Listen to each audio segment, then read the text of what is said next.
You're listening to an encore presentation of You Bet Your Garden. From the autumnal studios at Lehigh Valley Public Media in Bethlehem, PA, it's time for another season-extending episode of chemical-free horticultural hijinks, You Bet Your Garden. The days are getting shorter and the nights cooler, so I guess it's time to put the garden to bed, right? Wrong.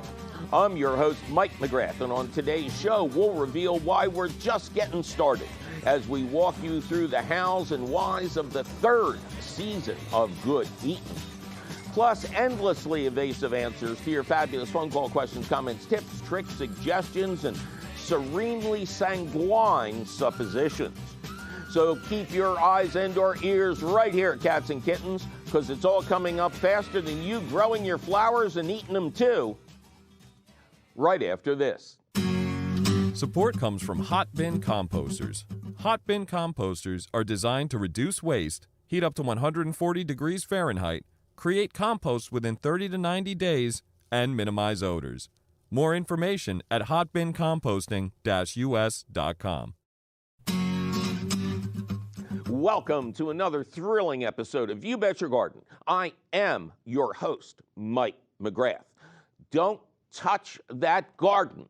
Don't get it all ready for winter yet, because we are about to enter the third season of growing good eating. Good eating. Good. We could be Pennsylvania Dutch. We're growing good eating in the fall. Yeah, they do that now. So stay tuned and we'll tell you all the wonderful things you can grow between now and New Year's.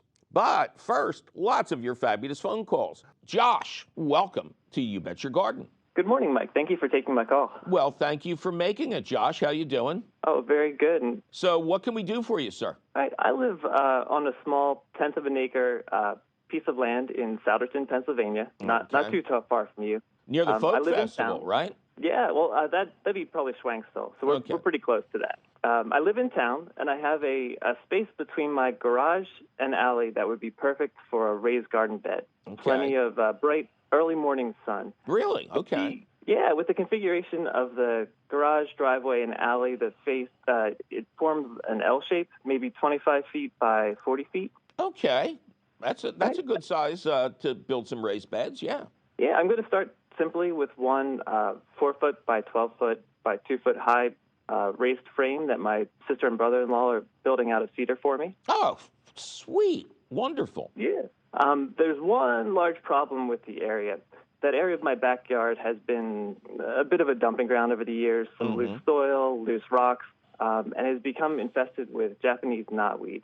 For the past few years, each spring and fall... I'm sorry, Josh. I can't hear you anymore. I think the phone connection has died. We're going to have to go to another caller. Guys, please find another caller. Come on, quick. So it's funny you mentioned that. Somebody sent me a fabulous article from Slate, the online news magazine, of this great writer who realized he had Japanese knotweed coming in from his neighbor's yard. And so he investigated it, figuring if he did enough research with real crop scientists and weed experts and people who care for municipal places, he would find a way to solve his knotweed problem. And they all said the same thing, which is move to an area where knotweed has not yet cultivated. This apparently is the monster invasive weed of all time. Originally, the first knotweed from Japan, which you will note has a lot of attractive qualities if you forget about how monstrous it is. It grows very tall, it flowers beautifully, fills in spaces very quickly, Josh, you know. It sure does. So back in, I think it may have been the 1600s, around that time, somebody sent a sample to England, to the Royal Gardens at Kew. And, you know, they didn't send the whole plant. They just sent a rhizome, part of a female plant, figuring this could be inspected without becoming a problem. Well, all you need is the tiniest sliver, like what's left over after you cut your toenails, to totally envelop a place. It is a brutal weed in New York City parks, other places like that. This guy actually went to his local CVS pharmacy, bought a box of syringes, filled them up with glyphosate, which is the active ingredient in the weed killer Roundup, and injected them deep into the rhizome of the plant. And he was so proud of himself until 2 weeks later when he realized it had done absolutely nothing. It is said to be a weed that can be somewhat controlled, but you'll never get 100% control. No one has yet conquered this weed. I urge you to read the article just so you get even more depressed about this. Now, how long has the knotweed been there? It's been there for as long as we've owned the property. I think we've been here about 13 years. Okay. So twice a year in the spring and the fall, I knock down the 7-foot-tall weeds and rip them out. But they come back, even more dense and further reaching each year. So this year, specifically the 4x12 space where I hope to put the raised bed, I spent an entire afternoon, went down, ripped out all the roots that I could, possibly rip out. By Monday morning, they had already popped through again. Yeah, the growth rate of this thing is astronomical. It might be the fastest growing plant that we've yet encountered. But you do realize that the young shoots are edible, like asparagus, and the stalks of the fully grown plant are edible like rhubarb. So, and this plant has been used for medicine and food and everything like that. But there is also a theory that, let's say you have 600 plants in your little space there, right? It's only one plant. It's like bamboo. It's part of this underground rhizome that can grow to phenomenal proportions. But it hasn't moved into other areas? Is there concrete or something stopping it? Due to the configuration of the space, there's my garage, our neighbor's garage, and my driveway. So it is really confined to just this L-shaped 25 by 40. I mean, unless it can go under the driveway, which I would not be surprised. But so far, it seems contained to this area. I spoke to a local landscaper. Of course, his first suggestion was just douse the land in Roundup, but I really don't think poisoning the land is proper stewardship, and I don't really want to do that. And it hasn't worked. It has been tried in every combination with cutting back and 8 herbicide applications a year. Nothing can really stop this because there's so much of the rhizome underground. So here's my thought. I know this is weird, but I'm going to suggest you cut it back to the ground repeatedly.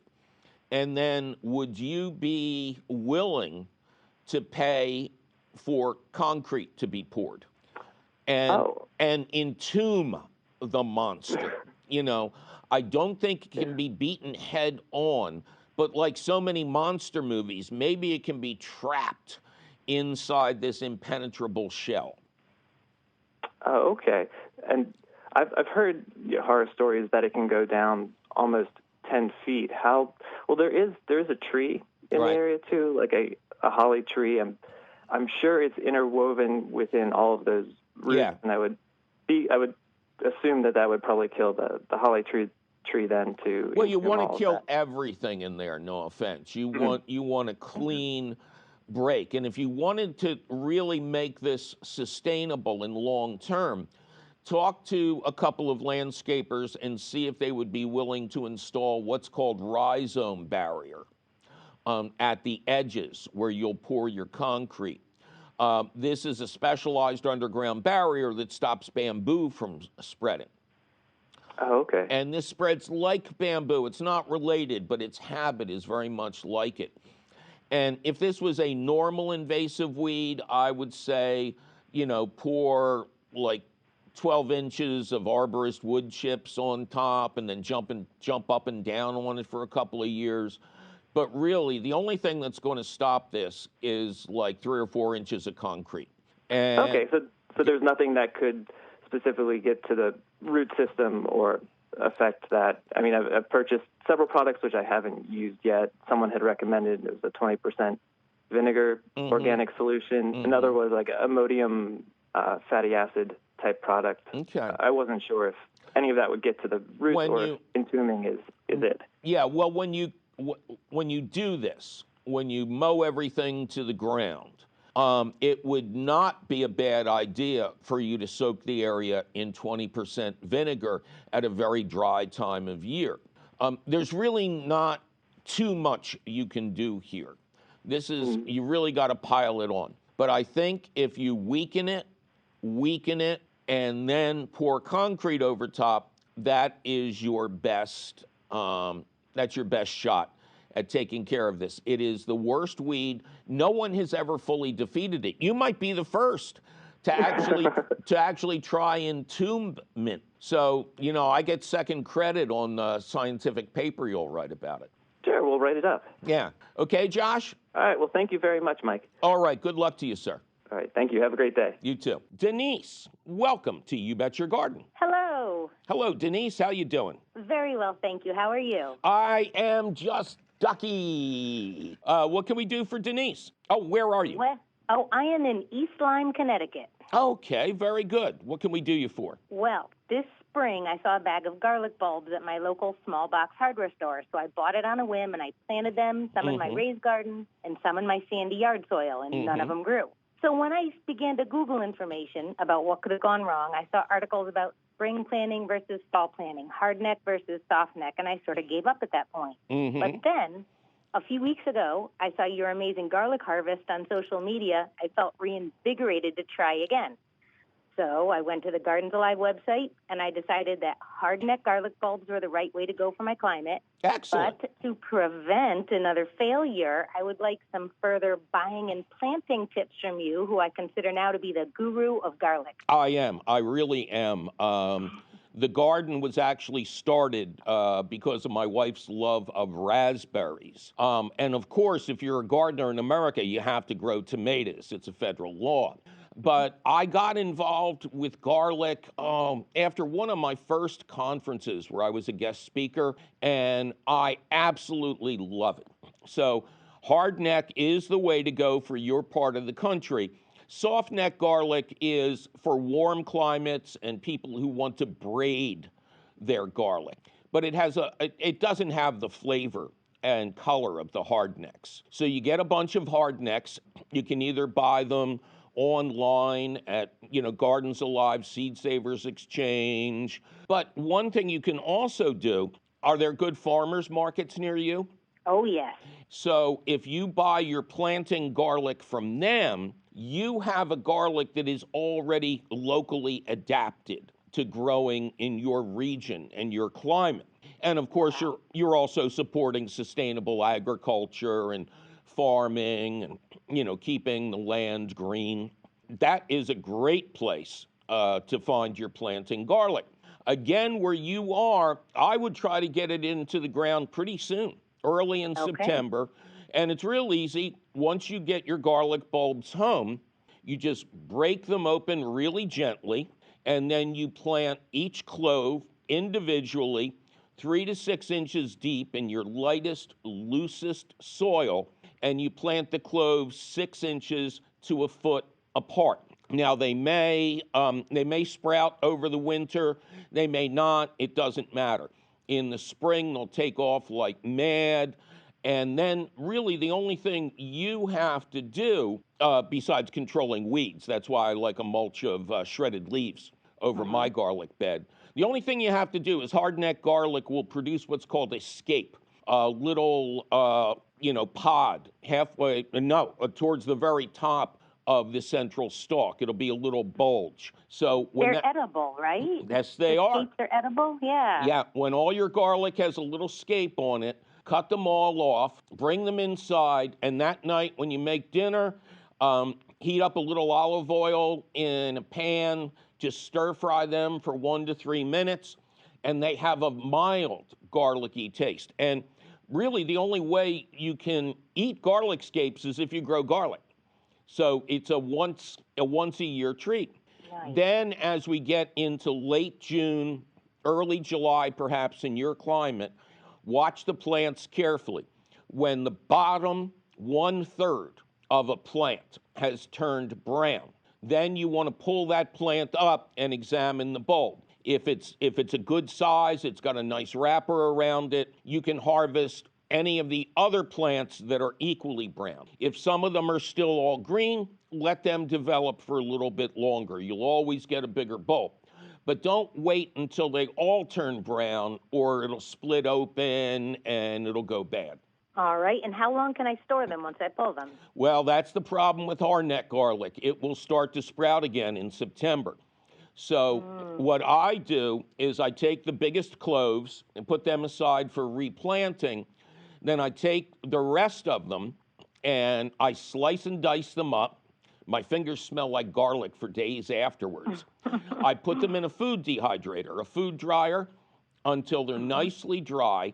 And then I have a coffee grinder that has never had coffee in it. And I whiz up these little pearls of garlic and put them in old spice jars. So you make your own garlic powder and you grow enough garlic that'll carry you through to the next harvest. And if you think you've tasted a garlic powder before that was acceptable, this is the bee's knees. There's really nothing like it. My family can't wait because I had a great harvest this year, as you saw on our Facebook page. So they're going to get their garlic powder for Christmas. Oh, I love to cook. That'll be perfect. Yep. All right. You got the courage now? I do. That is fantastic. I will definitely try all this out.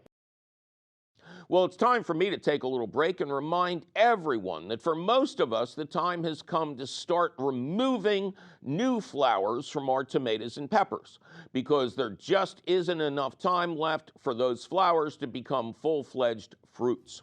But don't go deflowering your delicacies just yet because we'll be right back with your marching orders for fall and more of your fabulous phone calls. I'm Mike McGrath and you're listening to You Bet Your Garden. Support for You Bet Your Garden is provided by the Espoma Company, offering a complete selection of natural organic plant foods and potting soils. More information about Espoma and the Espoma Natural Gardening Community can be found at espoma.com. You're listening to an encore presentation of You Bet Your Garden.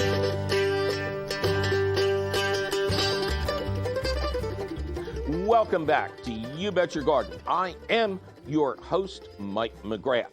Coming up later in the show, there's still plenty of gardening to come. We have time to grow fabulous things to eat, and it is an easier time to have success with certain crops than the spring or the summer. We'll tell you all about it after a couple more of your fabulous phone calls. Sharon, welcome to You Bet Your Garden. Hello, Mike. Good morning. Where are you?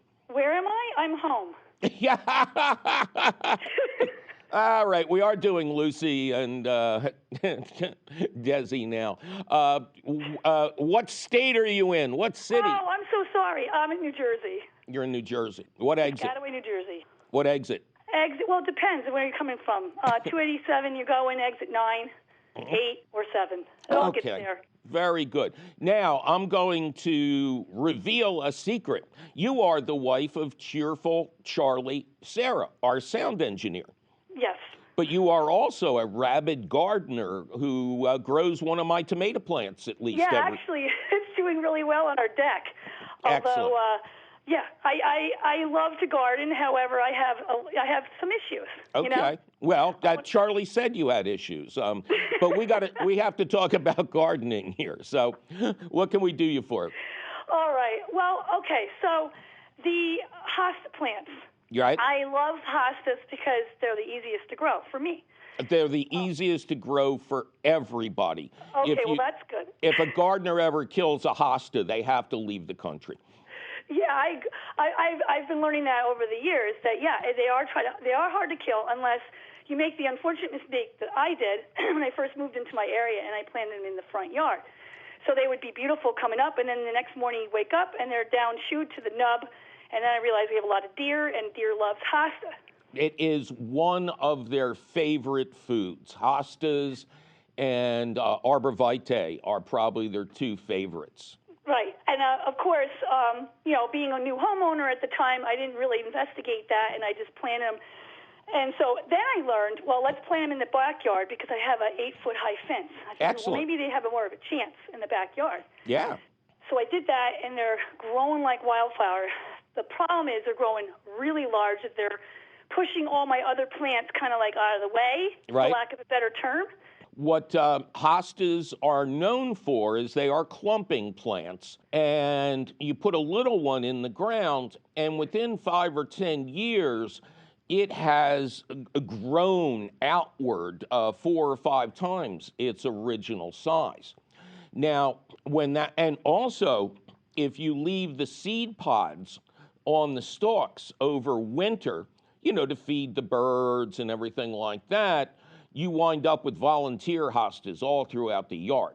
So what you do when they get too big, and this is something Charlie says you would be very good at.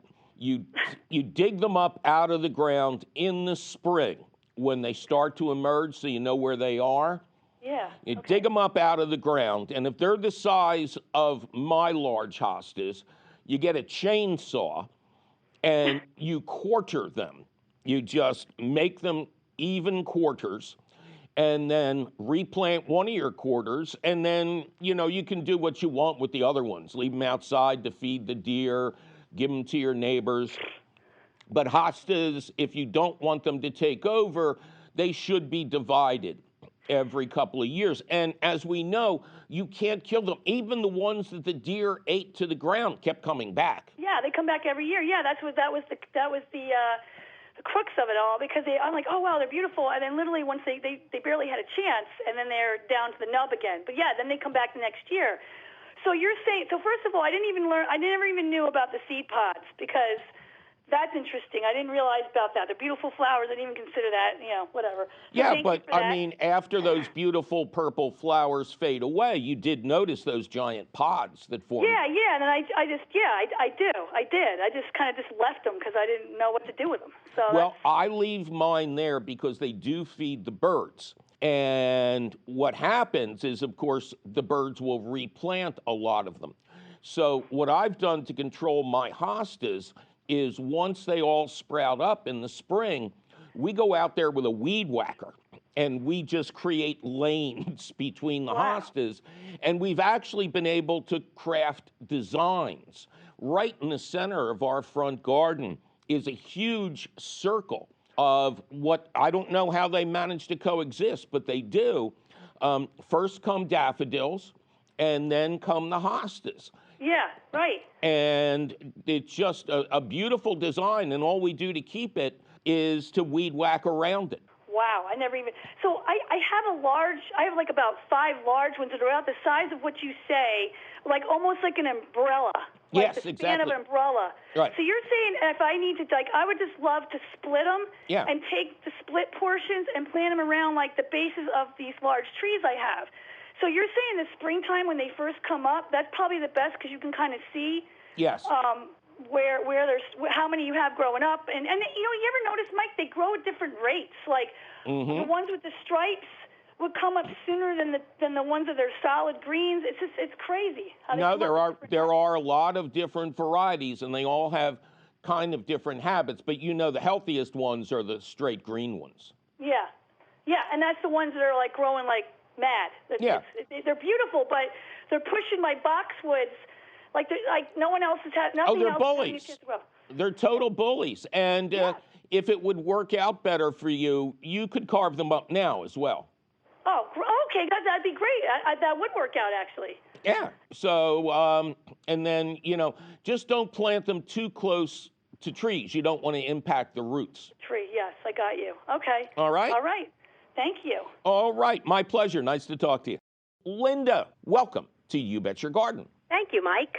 Well, thank you, Linda. How you doing? I'm doing great. How are you doing? I'm just ducky. Thanks for asking. Yes. Where are you, Linda? I'm in Bethlehem Township. Okay. All right. What can we do for Linda in Bethlehem? Well, I am finding a weird cropping up of huge mushrooms in my yard. They're a good size, 4 to 5 inches head across, and we're the only one seems to be in our local neighbors.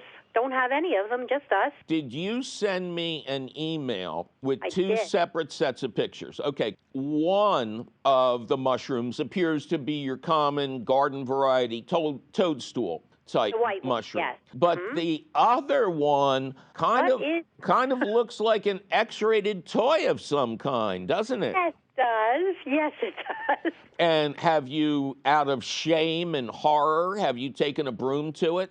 No, I didn't. Okay, good. It is called a stinkhorn fungus. And were you to try to destroy it, you would learn why it's called stink. Of course, you already know why it's called horn. Yeah. So these are one of the most embarrassing of the nuisance molds, and they are clearly growing out of your wood mulch. Okay. That is the sole reason for your stinkhorn fungus. And you want to be careful. I don't have your email in front of me, but what's the siding of your house made of? The siding is vinyl. Yeah, you want to get that, and I'm very serious here, you want to get that wood mulch out of there before the next nuisance mold shows up, and it is artillery fungus. Because this is a little fungus that looks like kind of a bird's nest, but so small we almost can't see it. The egg inside the nest can shoot tar balls that are actually spores, of course, 30 feet in the air towards light-colored objects. My understanding is if you get at them right away with soapy water or Mr. Clean's magic eraser, you can get them off the first day. But after that, because they're living organisms, they kind of creep through the vinyl. Millions and millions of dollars in homeowner claims are paid every year for artillery fungus damage. You know, see, it's this whole thing of the wood mulch. Wood mulch was never a good idea, especially near homes. But when they stopped accepting wood waste at landfills, wood mulch began being marketed to homeowners as the thing to do. And landscapers, as I'm sure you'll know, they'll push you to use it. And they'll push you to use more of it, because the more trucks they bring of it, the more they get paid. But the more the danger to your plants, your home, and light-colored cars. It does cars, too. Now, the regular toadstools in your garden, they're in your lawn, right? Yes, they're in the lawn. Have you had any trees removed? Not in that lawn. Okay. That's in our front yard. We had a tree removed from our backyard. Okay, well, and you didn't have the stump pulled, did you? In the back, we did, yes. Oh, good, good. Well, then you won't get these things popping up there. One of the reasons these toadstools can pop up, buried wood that is no longer alive. So if when they built your house, if they buried some of the construction debris in the front yard and there's wood in there, that would eventually form mushrooms on the surface of the soil. So would leftover roots of trees. But typically you won't get a mushroom on a living tree.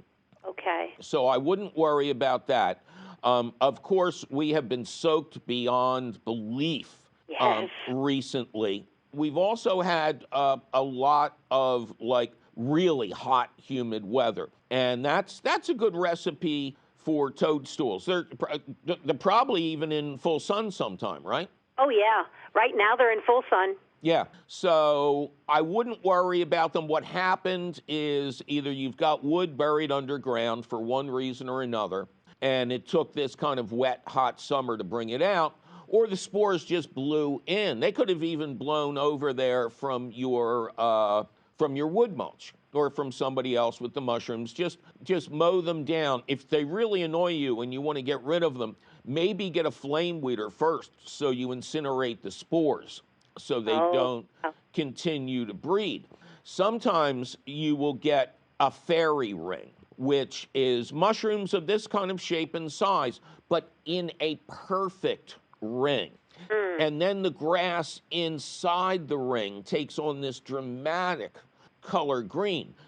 It is such an interesting phenomenon that a lot of people don't hurt their fairy rings. And, you know, people are into it. Maybe they'll go out and make a little fairy garden around that. They're supposed to be good luck, but it's just a natural thing that happens when fertilizer builds up in a certain area of the lawn, although I'm not sure mycologists really know everything about why fairy rings appear.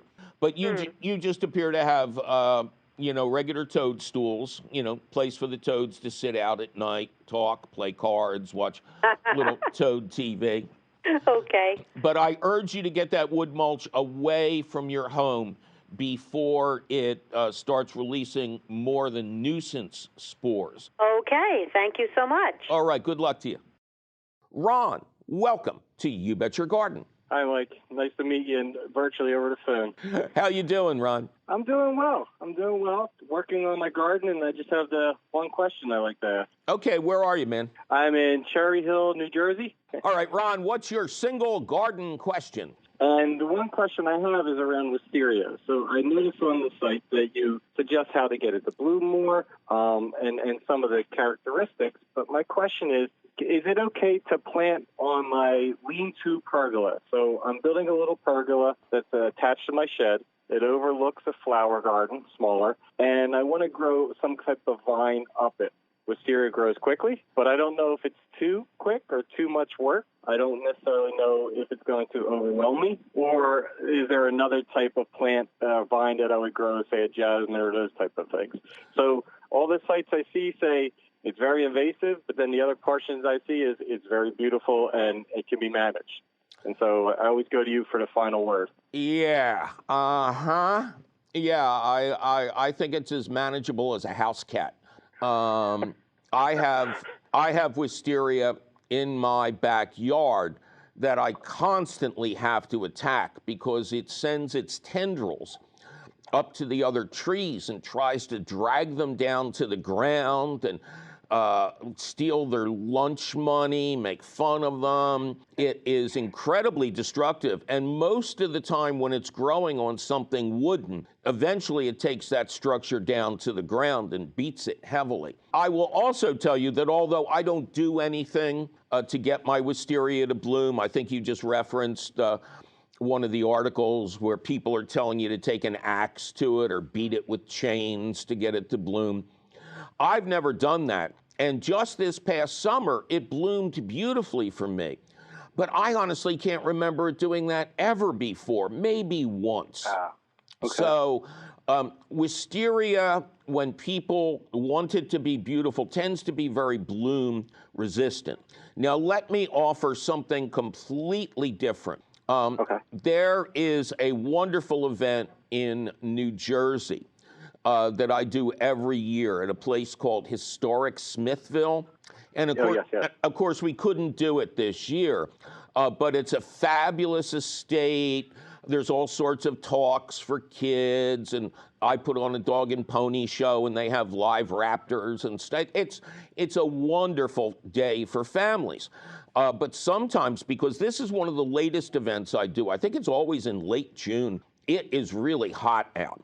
And the first time I was there when it was really hot, I've done this event for like 12 years straight, I wandered into this pergola and boom, I'm looking around for the misting fans or the air conditioning ducts because all of a sudden it's like 20 degrees cooler. And I look up and there is a cluster of grapes hanging down right in front of my face. And I started to pick them and eat them and they were delicious. It looked like it was well behaved. It looked like it was no threat to the pergola. So since then, that's always been my recommendation. For one reason, not only the non-invasiveness, but you get grapes. Anybody who's ever grown grapes knows that the thickness of the leaves, the numbers of the leaves, they form a beautiful umbrella over top of you. And there's just something about this plant that cools that area dramatically.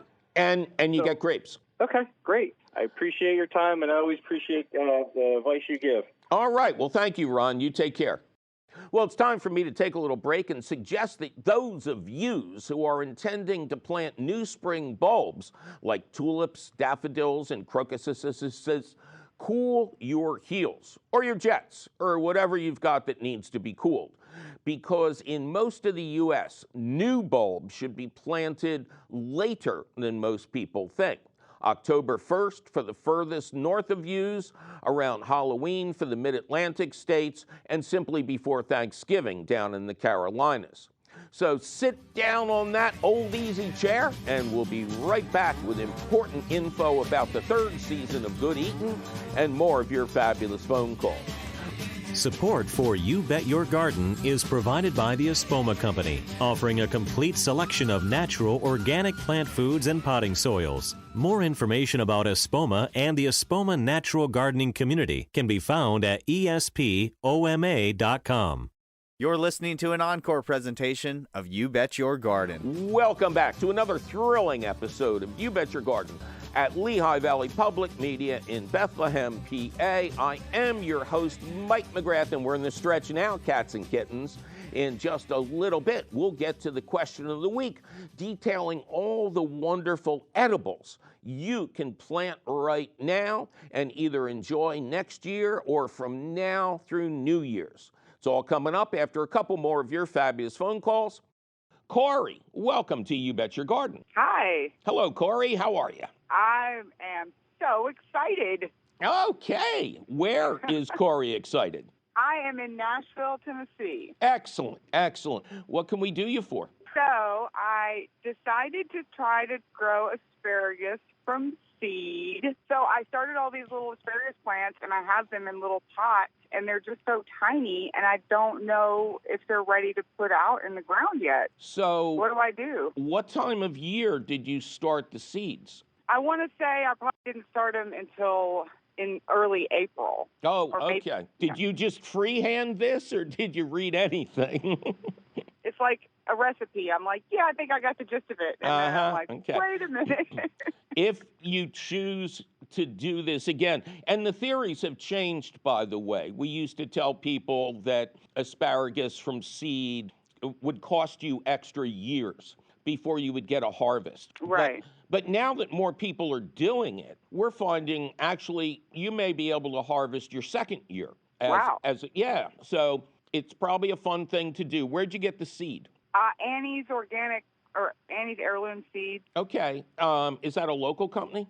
No, it's an online thing. We had a tornado, and I couldn't get to the local store the first week of March. Right. And I was like, I'm just going to go ahead and order some seeds. And then lucky I did, because within the week a pandemic hit, and you couldn't buy seeds anywhere or plants or anything. It's been a tough year.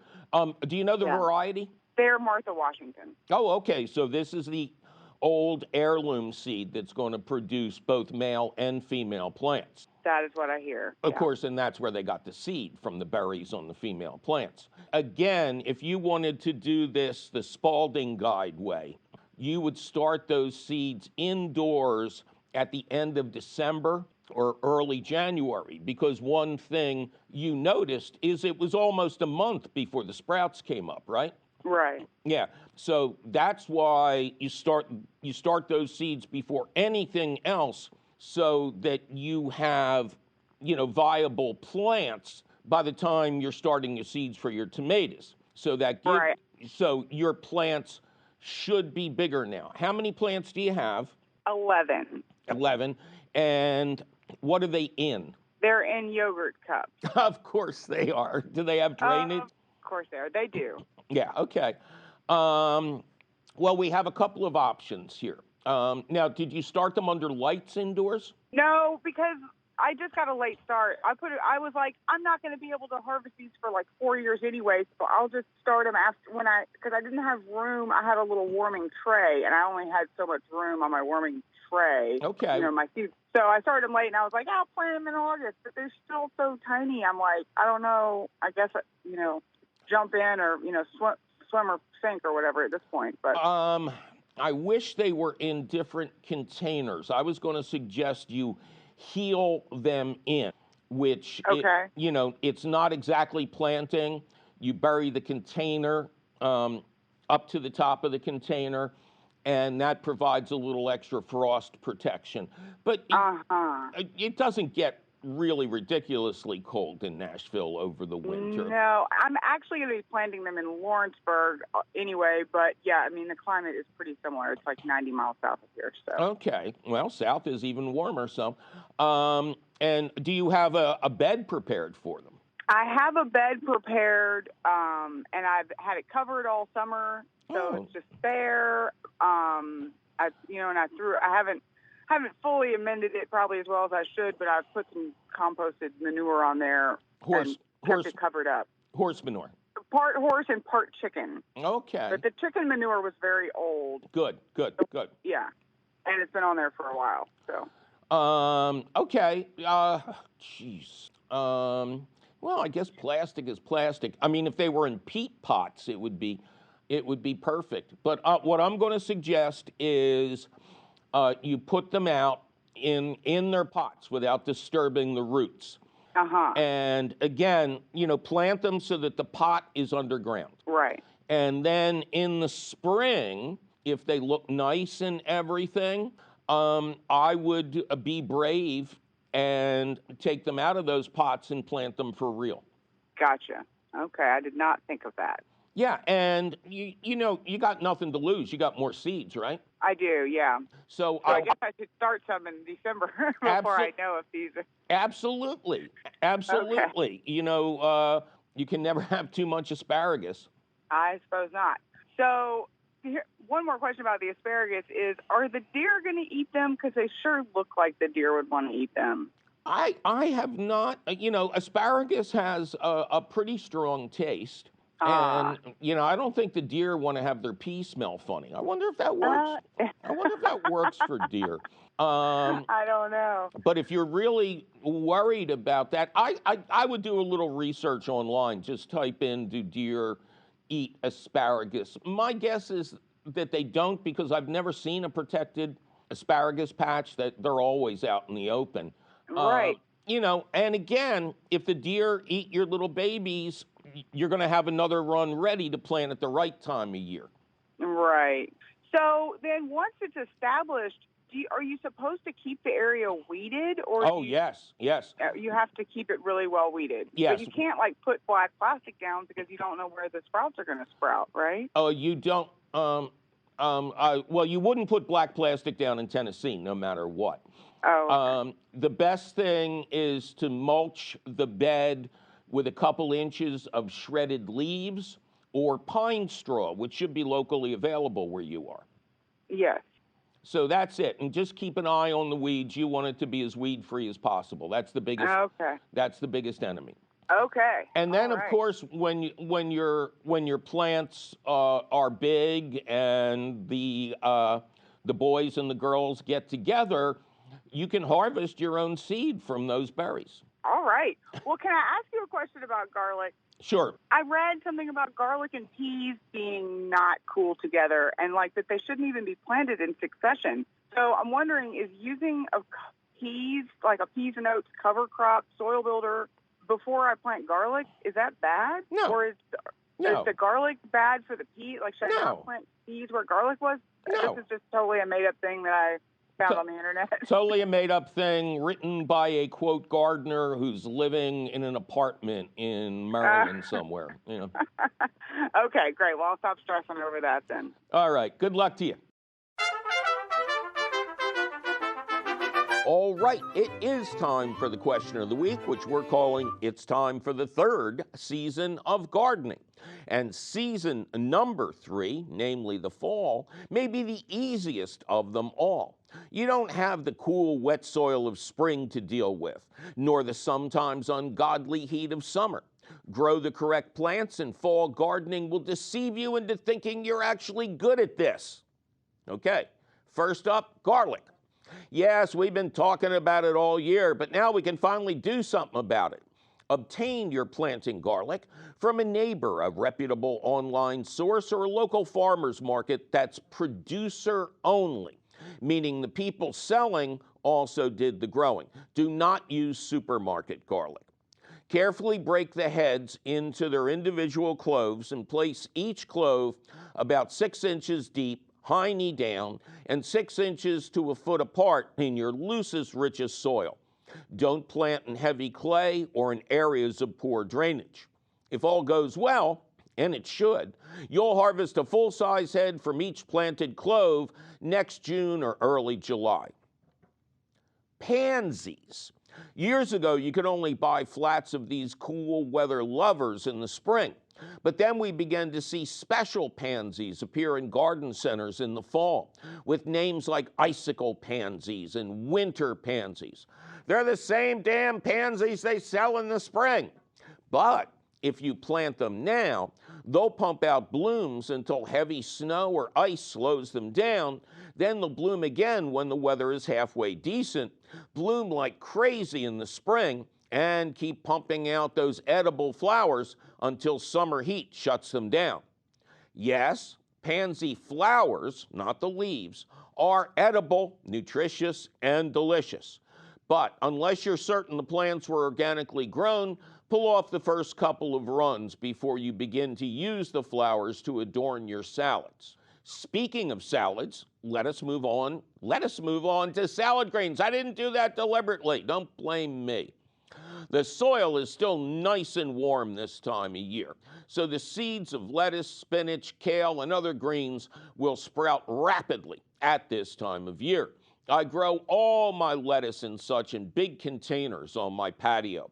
Half whiskey barrels, big grow bags, my brand new raised bed on legs, and smaller containers placed on tables. This prevents rabbit damage and makes harvesting super easy. The higher up your greens, the more you're going to enjoy growing them. This is also the best time to grow cut and come again style greens. Instead of spacing out your seeds as you would to harvest whole heads, sow them thickly, almost as if you were seeding a lawn. When the greens reach 3 to 4 inches high, snip off a row with a pair of skizzers, leaving the roots and about an inch of greenery in the ground.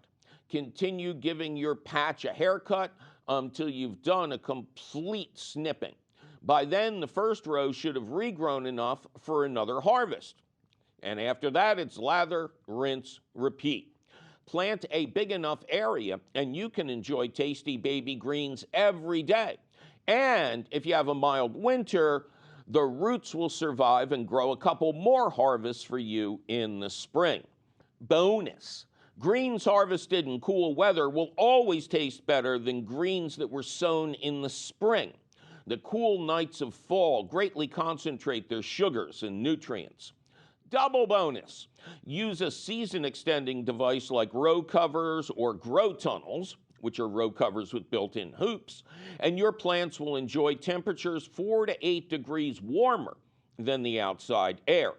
4 degrees for lightweight covers, 8 for the heavyweight fabrics. New trees and shrubs. Newly purchased trees and shrubs have a much better rate of survival when installed in the fall as opposed to the spring. When you plant in the spring, the plants often don't have enough time to acclimate before the heat of summer hits. Plants installed in the fall are already going dormant and have plenty of time to acclimate to their site before the growing season begins again. And nurseries normally heavily discount plants in the fall so they don't have to care for them over the winter. Now, when you buy these plants, don't listen to the so-called professionals who tell you to leave the burlap on, fill the hole with nice soft amendments like peat moss and perlite, and then mount chipped up pallets that have been spray painted the color of a Burger King around the trunks. Instead, remove all wrappings of any kind. Dig a wide hole, not a deep one. Position trees so that their root flare is visible above ground. Shrubs should be planted slightly higher than they were in their pots. If the plant is grafted, always make sure the graft is visible above ground. Refill the hole with the same soil you just removed, and if you must apply mulch, start 6 inches away from the plant and extend the mulch line out as far as you estimate the longest branch will extend. Never apply mulch deeper than 2 inches, and never touch any kind of plant with any kind of mulch. We finish up with your instructions for fall pruning. Don't Nothing needs to be pruned in the fall. Nothing should be pruned in the fall. And pruning in the fall carries a high risk of plant damage and or death. Prune your spring bloomers after they finish blooming in the spring. Prune roses and summer bloomers a couple of weeks after they begin growing again in the spring. Well, that sure was a solid look at what you should be planting right now, wasn't it? Luckily for you, the question of the week appears in print at the Gardens Alive website, where you can read it over at your leisure, or if you prefer, your leisure. Just click the link for the question of the week at our website, which is still and will forever be youbetyourgarden.org. Gardens Alive supports the You Bet Your Garden question of the week, and you will always find the latest question of the week where? At the Gardens Alive website. Yikes, my producer is threatening to poach my pansies if I don't get out of this studio. We must be out of time. But you can call us anytime at 833-727-9588 or send us your email, you're tired, you're poor, your wretched refuse, teeming towards our garden shore at ybyg@wlvt.org.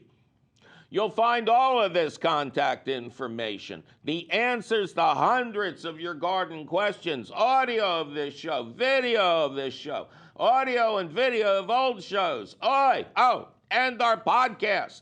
It's all at our website, youbetyourgarden.org. You Bet Your Garden is a half-hour public television show, an hour-long public radio show and podcast, all produced and delivered to you weekly by Rodale Institute Television and Radio in association with Lehigh Valley Public Media in Bethlehem, PA. Our radio show is distributed by PRX, the Public Radio Exchange. You Bet Your Garden was created by Mike McGrath. Mike McGrath was created when lightning struck a small UHF station broadcasting an episode of Double Chiller Theater featuring the amazing Colossal Man and the incredible Shrinking Man, and he got caught in the middle. Our musical director is Ken Queter. Our chief content officer is Yoni Greenbaum. Our angel of the airways is Christine Dempsey. Our engineer is sometimes cheerful, Charlie Sarah. Our social media director is Amanda Norfleet. Check out her fine work at the You Bet Your Garden Facebook page. Our peerless princess of profound production is Tavia Minnick. Our website wonder is Nicole Harrell. Our audio editor is the lovely Jonas Bowen. Our video editor is judicious Jake Boyer. Our harassed and harried director is Javier Diaz. The usual gang of idiots includes Eric Werner, John Flynn, Zach the Tack, Jake Morris, and Jeff Frederick. Our fearless leader, CEO, Grand Poobah, and Lord of the New Office Furniture, Tim Fallon, wants everyone out there to know that even though he does not actually come into the building anymore, he is still late for a meeting.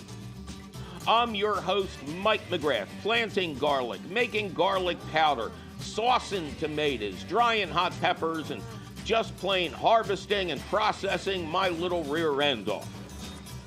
Well, it used to be little. Yeah, it really did. And cute, too. Maybe it's still cute, but I'm always sitting down, so who can tell? Anyway, cute or not, it'll be back to see you again next week.